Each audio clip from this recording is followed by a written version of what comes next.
لیکن جناب لکھتے ہیں کہ قصہ گلا تیتر کے بغیرت بے عزت ہونے کا ہے۔ بقول دیوار کے مکھی کے جب پرسوں گنڈا پور کے پی کے اسمبلی میں بھڑکے مار کر وزیر اعلیٰ ہاؤس پہنچا، یعنی کہ جب وہ اغوا ہوئے تھے تو اس دوران وہ کہتے ہیں کہ وہاں پر ان کی کابینہ کے ساتھ نام نہاد صحافی المعروف گیلا تیتر بھی موجود تھے۔ اب سوری ٹو سے یہ عمران ریاض کو جو ہے وہ پرسنل اٹیک کرنے کی سولنگی صاحب جو ہیں وہ کوشش کر رہے ہیں۔ عمران ریاض صاحب نے بڑی قربانیاں دی ہیں، بہت بہادر ہیں، مارے کھائی ہیں، موقع پر ڈٹے ہوئے ہیں، بک نہیں رہے، نہ وہ بکنے کے لیے تیار ہیں، قوم ان کو سلام پیش کرتی ہے۔ لیکن سولنگی صاحب چونکہ بکا ہوا چورن ہے، بکا ہوا مال ہے، تو اس طرح کی باتیں تو سولنگی صاحب نے کرنی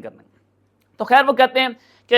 گیلے تیتر نے نہ وہ دیکھا نہ تو دیکھا اور گنڈا پور کے ساتھ بدتمیزی شروع کر دی۔ اس کا خیال تھا کہ وہ خان کا لاڈلا ہے، اس لیے وہ ہر ایک پر اپنا دھون سما سکتا ہے۔ کچھ لوگوں نے اسے منع کیا لیکن موصوف اور چڑا ہو گیا۔ جب مزید بدتمیزی کی تو صوبائی حکومت کے پھونپوں نے اٹھا کر 2 جھانپڑیں رسید کی اور وہاں سے دھکے دے کر باہر نکال دیا۔ بہت بے آبرو ہو کر تیرے کوچے سے ہم نکلے ہیں، یعنی کہ یہ ایک انہوں نے جو ہے وہ خبر دی ہے سولنگی صاحب نے۔ لیکن کل عمران ریاض صاحب کو اگر آپ ویلاگ دیکھیں تو آپ کو اس سے اندازہ ہوتا ہے کہ گنڈا پور کی ان کے ساتھ ملاقات ہوئی ہے، بہت اچھی ملاقات تھی، انہوں نے بہت اچھے طریقے سے ان کو ڈیفائن بھی کیا۔ اور سولنگی صاحب کا پروپیگنڈا آپ اندازہ کریں کہ سولنگی صاحب کو یہ ٹویٹس لکھ کر کون دیتے ہیں،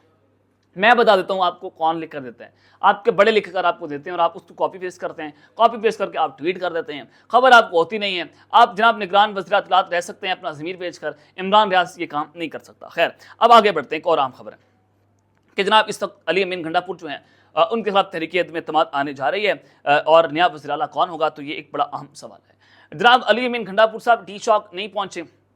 وہ غائب ہو گئے، پھر وہ جو ہے وہ کے پی کے اسمبلی پہنچتے ہیں تو ان کی کریڈیبلٹی کے اوپر سوالیہ نشان لگ گئے، ان کی لیڈرشپ کے اوپر بات ہو رہی ہے کہ وہ کمپرومائزڈ ہو گئے، انہوں نے کوئی ڈیل کر لی ہے، اور ان کی جو تقریر تھی، جو انہوں نے وضاحت تھی، اس پر پی ٹی آئی جو ہے وہ خوش نہیں ہے، عمران خان خوش نہیں ہے۔ اب مراد سعید کی اگر آپ ریسنٹ ٹویٹ دیکھیں جس میں وہ کہتے ہیں کہ گنڈا پور صاحب نے جو کچھ کیا اس پر تحفظات ہو سکتے ہیں، لیکن میں ابھی خاموشی کو غفلت ہی گردانوں گا۔ اور انہوں نے کہا کہ عمران خان کا تو پلان یہ تھا کہ آپ اتوار کو وہاں پر پہنچیں گے، پھر پیر منگل یعنی وہاں پر دھرنا بھی دیا جائے گا، لیکن علی امین گنڈا پور صاحب تو احتجاج کرنے ڈی چوک نہیں پہنچے، تو بہت ساری باتیں عمران خان صاحب کے پلانس کے اوپر کام نہیں ہوا اور لیڈرشپ جو ہے وہ فیل ہو گئی۔ یہ مراد سے جو ہے بیسیکلی لکھ رہے ہیں۔ اب ایک جو جناب حکومتی صحافی ہیں یا بڑے گھر کے صحافی ہیں، وہ اب نیریٹو یہ بنا رہے ہیں کہ علی امین گنڈا پور جو ہیں ان کے خلاف ایک اہم ترین اجلاس ہوا ہے، کے پی کے جو ان کی کابینہ ہے،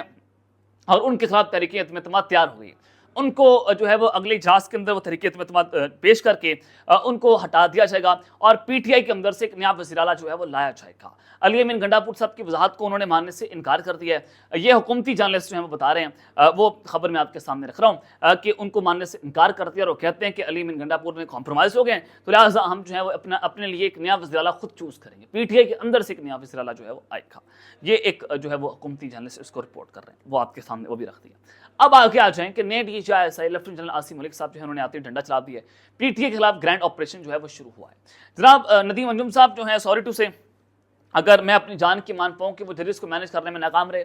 8 ججز ہیں ان کا فیصلہ بھی آیا اور انہوں نے دھندا پھیر دیا، عمران خان کے حق میں فیصلہ آیا، آئینی اور قانونی فیصلہ تھا، لیکن ان کو ٹاسک دیا گیا تھا کہ آپ نے قاضی گروپ کو مضبوط کرنا ہے اور ججز کو توڑنا ہے، لیکن وہ توڑنے میں ناکام رہے۔ آئینی ترمیمی بل جو ہے وہ منظور کروانے میں ناکام رہے، اتوار کے روز جو ہے وہ ساری چیزیں بھی آپ نے دیکھ لیں۔ پی ٹی آئی کو مخصوص نشستیں ملنی تھی، وہ آپ نے نہیں روک پائے، ابھی تک پی ٹی آئی جو ہے وہ اس کا مقابلہ کر رہی ہے اور بہت سارے ٹاسک ان کو ملے تھے لیکن اس میں جو ہے بری طرح سے ناکام ہوئے۔ تو اس کے بعد جناب ایڈجوکیٹ جنرل جو ہیں جنرل عاصم ملک صاحب، وہ پنڈی میں ایڈجوکیٹ جنرل تھے، اب ان کو جناب پھر ڈی جی آئی ایس آئی کے عہدے پر بھیجا ہے۔ اب آتی انہوں نے کیا کام کیا آپ نے کل دیکھ لیا کہ گنڈا پور صاحب کو ڈی چوک نہیں پہنچنے دیا گیا اور جو کچھ ہوا وہ آپ نے دیکھ لیا، اور پھر دوسری جانب کے پی کے ہاؤس کو سیل کر دیا گیا کہ اگر دوبارہ احتجاج آتا ہے یا کے پی کے ہاؤس کے اندر پی ٹی اے کے ایم این اے چھپنے کی کوشش کرتے ہیں تو ان کو چھپنے نہیں دیا جائے گا اور ان کو اٹھا کر جو ہے وہ ووٹ ڈلوایا جائے گا آئینی ترمیمی بل کے حوالے سے۔ مولانا فضل الرحمان صاحب جو ہیں وہ کسی حد تک مان گئے ہیں، کیوں مانے ہیں جناب؟ وہ نئے ساتھ کے آنے کی وجہ سے جو ہے وہ مان گئے ہیں۔ اور اب مخصوص نشستوں کا معاملہ ہے، تیسرا معاملہ ہے کہ اسپیکر قومی اسمبلی نے